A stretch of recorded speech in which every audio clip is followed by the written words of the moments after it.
juste en parlant de, vous savez, le fait qu'on peut se passer de manger. On peut se passer de manger et se sentir en forme.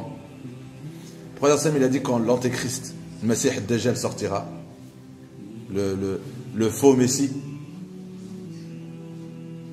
je traduis différemment, on l'appelle Ad-Dajjal. Dajjal, ça veut dire le grand menteur. Dajjal, c'est le mensonge. Ad-Dajjal, le grand menteur. Il va être très fort. Le prophète sallam dit quand il va sortir, à la fin des temps, il sortira 40 jours, un jour qui durera un an, un jour qui durera un mois, un jour qui durera une semaine, et après des jours normaux. Quand il sortira cette période-là, ceux qui ne croient pas en lui, sera l'embargo. Ceux qui ne croiront pas en lui, qui ne l'accepteront pas en tant que Dieu, en tant que roi, eh ben ça va être l'embargo.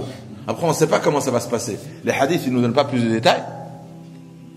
Mais en tout cas, il va les priver de nourriture. Donc il y aura sûrement des personnes qui vont vérifier que tu meurs de faim et tu meurs de soif. Et là, il y a des parties du monde où les gens ils meurent de faim et de soif. Vous regardez à quoi ils ressemblent. Quand ils ne mangent pas, ils ne boivent pas pendant très longtemps. Et ben, les croyants, ils seront comme ça. Juste pour nous donner une idée de comment les croyants vont être éprouvés quand il sortira, le prophète me dit, on préférera lécher. Le kala', c'est quoi? C'est les pieds de veau. Les pieds. Vous savez, les pieds, on fait que de la soupe, juste un peu de goût. Il n'y a rien, c'est juste on le lèche.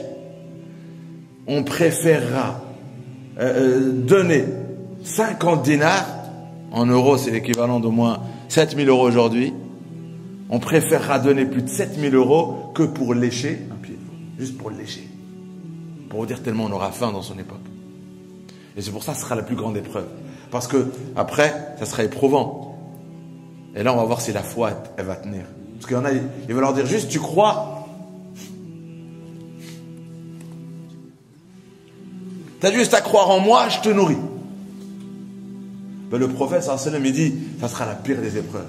Parce que là, c'est notre capacité à tenir. Et nous, regardez comme on est tellement habitués au monde matériel, que là, ça va nous priver de tout ça. Et est-ce que tu seras prêt à sacrifier tout ça, à ressentir la faim et de tenir ou pas? C'est ça, c'est pour ça que ça va être très très dur, l'épreuve de Dajjal. Ceux qui refuseront de croire en lui, ils n'auront rien à manger. Rien à manger. Et ceux qui vont croire en lui, le prophète sallam, il va dire, tout ce qu'ils veulent, ils l'auront. Tu veux de l'or, je te couvre d'or. Tu veux, c'est les agriculteurs, tu veux de la pluie, elle tombera. Tu veux de l'agriculture, je te sors ce que tu veux. Tu veux une vache remplie de lait, voilà. Sur le coup, hein, il aura ce pouvoir-là. D'où l'épreuve. D'où des gens qui vont commencer à croire en lui et penser que hein, c'est Dieu sur terre. Un compagnon, quand il a entendu ça, le prophète il a dit, il aura aussi une halwa. Halwa, c'est-à-dire un aliment sucré. Et ceux qui croient en lui, pour le féliciter, etc., il va le nourrir. Je ne sais pas, est-ce que ce sera halwa, il a dit halwa, quelque chose de sucré, de goûteux. Dès que tu crois en lui, c'est comme à l'église. À l'église, tu viens et tu mets un truc dans la bouche. Et beaucoup de chrétiens verront en lui le retour du Messie. Et au lieu de mettre, il va leur mettre un truc sucré. Et le prophète sallam, quand il a dit ça, un compagnon, quand il a entendu que ceux qui ne croient pas, ils auront faim, et ceux qui croient en lui, il va leur donner à manger, il va dire, là, moi quand il va arriver, je vais dire, je crois en toi, je vais bien manger, après je vais dire, je rigole. Et le prophète il a rigolé jusqu'à qu'on a vu le prophète, ça lui a fait rire, il a rigolé. Après il lui a dit, écoute, ça sera bien plus grave que tu le penses. C'est-à-dire il va avoir le pouvoir de savoir. Allah il veut donner un pouvoir. Il va vraiment savoir si tu crois en lui ou pas. Tu ne pourras pas le tromper. Tu ne pourras pas le tromper. Et là, ce que je voulais dire, pourquoi j'ai cité cet exemple-là, les compagnons disent, ah, sur Allah, comment on va survivre? C'est naturel cette question qu'on se pose. On ne peut pas survivre. Vous savez, un jour qui dure un an. Imaginez, un jour qui dure un an. Là, on reste sur le hadith. On a oublié Imran Hussein. On parle sur un hadith qui a été compris comme ça par Sahaba al-Noum. Il a voulu l'interpréter. Quand on interprète, on peut se tromper. On peut avoir raison. Mais on reste sur le hadith comme il est. Sahaba, ils entendent quoi? Là, c'est les Sahaba.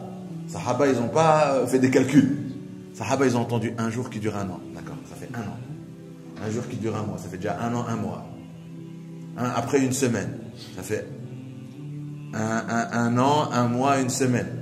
Après les autres jours normaux, il nous reste 37 jours sur 40 jours. Ça veut dire pratiquement 2 mois.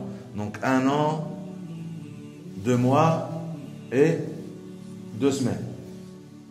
Comment quelqu'un pendant 1 an, 2 mois, 2 semaines, il ne mange pas l'embargo, comment il va survivre? On ne va pas tenir 40 jours. Il dit, Rasulallah, comment on va manger? Il a dit quoi? Rida'uhu at-tasbih wa at-tahlil wa at-takbir. Subhanallah. Les musulmans,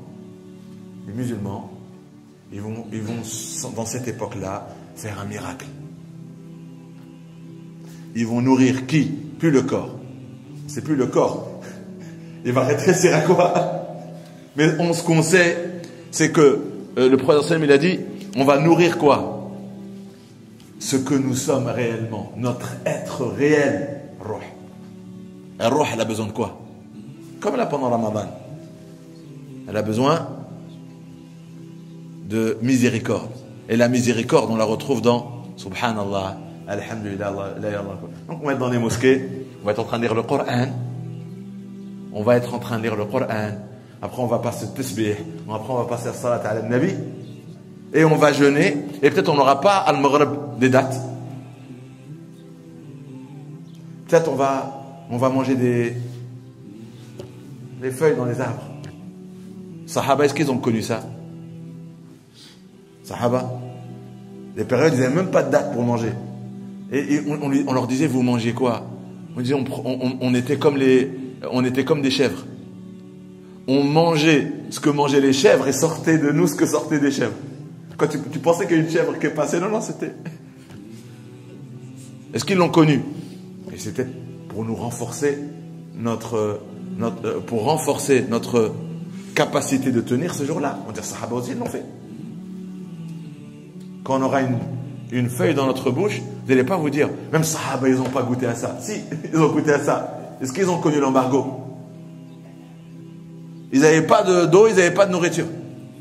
Ils mettaient des pierres. Et ils avaient le Coran. Ça, c'est juste pour vous montrer qu'il y a une partie de nous qui peut être très puissante avec le Coran. Donc, même en dehors de Ramadan, quelqu'un qui lit beaucoup le Coran, quelqu'un qui fait beaucoup de dhikr, il est anormal par rapport aux autres, en termes d'énergie, en termes de force. De combien? De combien?